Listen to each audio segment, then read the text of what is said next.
आपके मीडिया के सामने बोलता हूँ कि हम राजन नायक के विरुद्ध हम मोर्चा खोलेंगे कि नींद से जगाने के लिए हमने आंदोलन किया था, लेकिन वो नींद से उस विषय में जगी नहीं। ये आज की तारीख में भारतीय जनता पार्टी के पास जनाधार और कार्यकर्ता की फौज तैयार है। जवाब जरूर मिलेगा। भारतीय जनता पार्टी ने ऐसा काम क्या किया है कि वसई विरार की जनता कैंडिडेट चुनकर दे? भारतीय जनता पार्टी के यहाँ के समझो कि आंदोलन के अलावा आंदोलन 2014 विधानसभा इलेक्शन में राजन नायक जी को 60,000 वोट मिले थे, यानी वो क्षितिज ठाकुर के बाद दूसरे नंबर पर थे।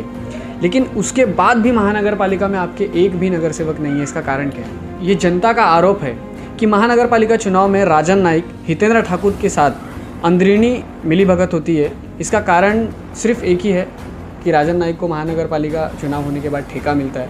इसके ऊपर क्या?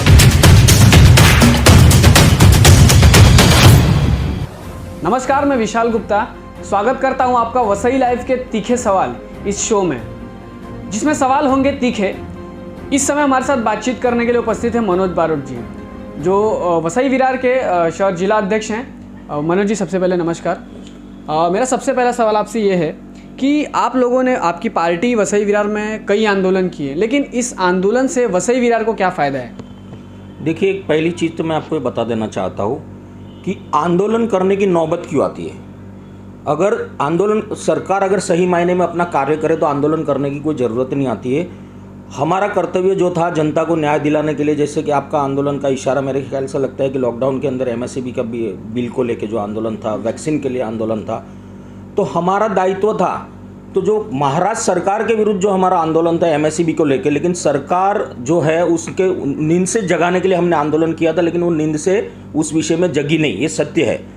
लेकिन जो वैक्सीन के लिए जो विषय था, वैक्सीन का विषय में हमने जब आंदोलन किया था, हमारी सत्ता केंद्र में लोगों ने हम पे मजाक भी उड़ाया था कि सत्ता आपकी है, केंद्र सरकार आपको वैक्सीन प्रोवाइड करे। लेकिन हमारी भारतीय जनता पार्टी के संस्कार है कि हम जो लड़ाई लड़ते हो प्रशासन के विरुद्ध लड़ते हैं, सरकार के विरुद्ध नहीं, क्योंकि सरकार वहाँ से प्रोवाइड करवाती है, लेकिन यहाँ की जनता को जब नहीं मिल रहा था तो हमने उसकी आवाज़ उठाई थी। और उसका ही परिणाम आज ये है कि वसई की जनता को मतलब ऑलमोस्ट जो फर्स्ट डोज सबका ख़त्म हो गया और सेकंड डोज भी पूरा होने की तैयारी में है। मेरा दूसरा सवाल आपसे ये है कि यदि वसई विरार की जनता को आपके आंदोलन करने से, आप लोगों के अनशन पर बैठने से यदि फ़ायदा होता है, तो महानगर पालिका चुनाव में बीजेपी चुनकर क्यों नहीं आती? ये आपका सवाल बहुत उचित प्रश्न है। सवाल ये है कि मैं आपको एक बताता हूँ कि आज से 2014 के पहले भारतीय जनता पार्टी का जिस प्रकार से कैंडिडेट चुन के आने के लिए जो जनाधार चाहिए, यानी कार्यकर्ता की जो फोर्स वगैरह जो होनी चाहिए, वो इतनी मात्रा में नहीं थी। लेकिन आज की तारीख में भारतीय जनता पार्टी के पास जनाधार और कार्यकर्ता की फौज तैयार है। तो यानी आपको क्या लगता है आने वाले समय में महानगर पालिका चुनाव में? इसका जवाब आपको चुनाव के बाद ही मिलेगा मेरे, क्योंकि कैमरा के सामने मैं बोलूँगा कि मैं इतनी सीट चुन के लाऊंगा, मैं ये करूँगा वो करूँगा, उससे कुछ नहीं होगा ना। ये निर्णय जो होता है कि सत्ता में किसको बिठाना है और घर पे किसको बिठाना है, उसका निर्णय मतदाता लेता है, यहाँ की जनता लेती है। तो आने वाले चुनाव में उसका भी आपको जवाब जरूर मिलेगा। भारतीय जनता पार्टी ने ऐसा काम क्या किया है कि वसई विरार की जनता कैंडिडेट चुनकर दे?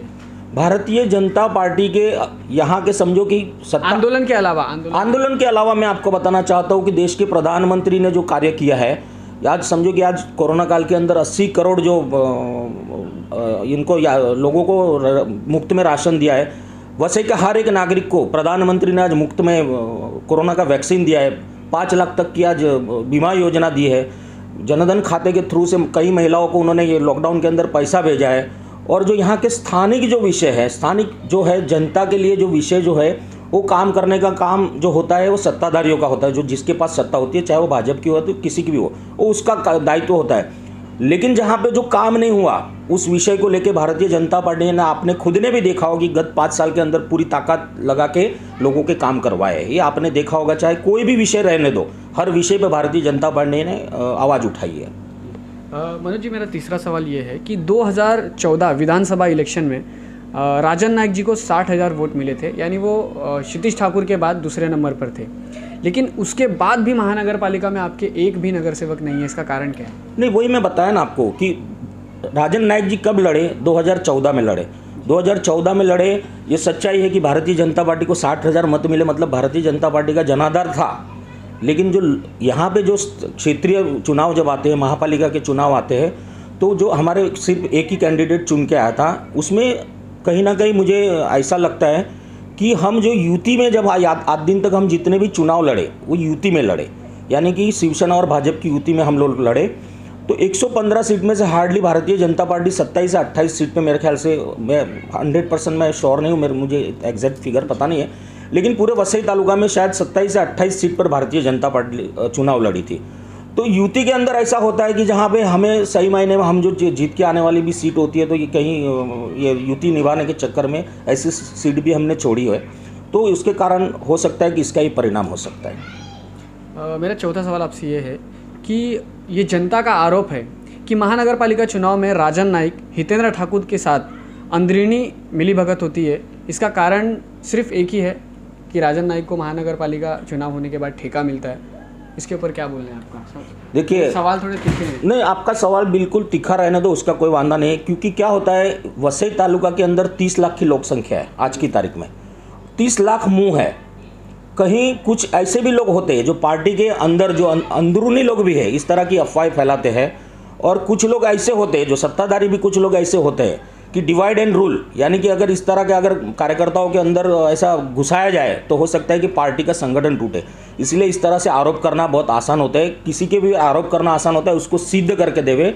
अगर भारतीय जनता पार्टी की राजन नायक अगर किसी भी या बहुजन विकास आघाड़ी के साथ कोई भी ताल्लुकात है, तो मैं आह्वान करता हूँ आपके माध्यम से, चाहे जो भी इस तरह से आरोप करने वाला है वो हमारे साथ हमको लाके आरोप प्रूफ देवे। हम भारतीय जनता पार्टी के कार्यकर्ता, मैं आपको आपके मीडिया के सामने बोलता हूँ कि हम राजन नायक के विरुद्ध हम मोर्चा खोलेंगे। आरोप करने से कुछ नहीं होता है।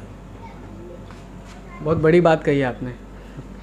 मेरा पांचवा सवाल आपसे ये है कि माननीय नरेंद्र मोदी जी के प्रधानमंत्री बनने के बाद बीजेपी का नाम सबसे ज़्यादा हुआ, लेकिन उसके बाद भी वसई विरार में कहीं ना कहीं ये नाम विलुप्त है। ऐसा क्यों? क्या आपके पास बहुजन विकास आघाड़ी को टक्कर देने के लिए एक भी कैंडिडेट नहीं है आपके पास? ये जो आपने किया वो सवाल कहीं ना कहीं मुझे थोड़ा अटपटा लग रहा है, क्योंकि मैंने पहले ये चीज़ की सफाई आपको दे चुका हूँ कि 2014 के पहले हमारे पास कोई कार्यकर्ता की इतनी फोर्स नहीं थी। हमारे पास आज की तारीख में पूरी क्षमता, हर तरह से हम सक्षम है। 2019 के अंदर ही हितेंद्र ठाकुर को टक्कर देने के लिए हमारे पास नालासोपारा विधानसभा से राजन नायक उम्मीदवार था, लेकिन अनफॉर्चुनेटली ये टिकट हमें न मिलते हुए यूटी में ये शिवसेना को गई। अन्यथा आपको 2019 के विधानसभा चुनाव में ही आपको रिजल्ट मिलता था और राजन नायक आज नालासोपारा विधानसभा का आमदार होता था। तो आपको क्या लगता है कि इन आंदोलन से और इन सब चीज़ों से आने वाले समय में बीजेपी की रणनीति क्या होगी? क्या महानगर पालिका चुनाव में, आने वाले समय में महानगर पालिका चुनाव है वसई विरार में, क्या लगता है कितने सीटों पर आप दमखम के साथ? हम पूरी 136 सीटें भारतीय जनता पार्टी अपने दम पे लड़ेगी और भारतीय जनता पार्टी का महापौर इस वसई विरार महापालिका में बैठेगा। ये विश्वास मुझे वसई तालुका के नागरिक और मतदाताओं पे पूरा है मुझे। तो ये थे मनोज बारोट जी, जिन्होंने हमारे तीखे सवालों का जवाब तो दिया, लेकिन ये जवाब आने वाले समय में जनता के लिए मीठे साबित होंगे या नहीं, ये तो देखना होगा। आज के लिए नमस्कार।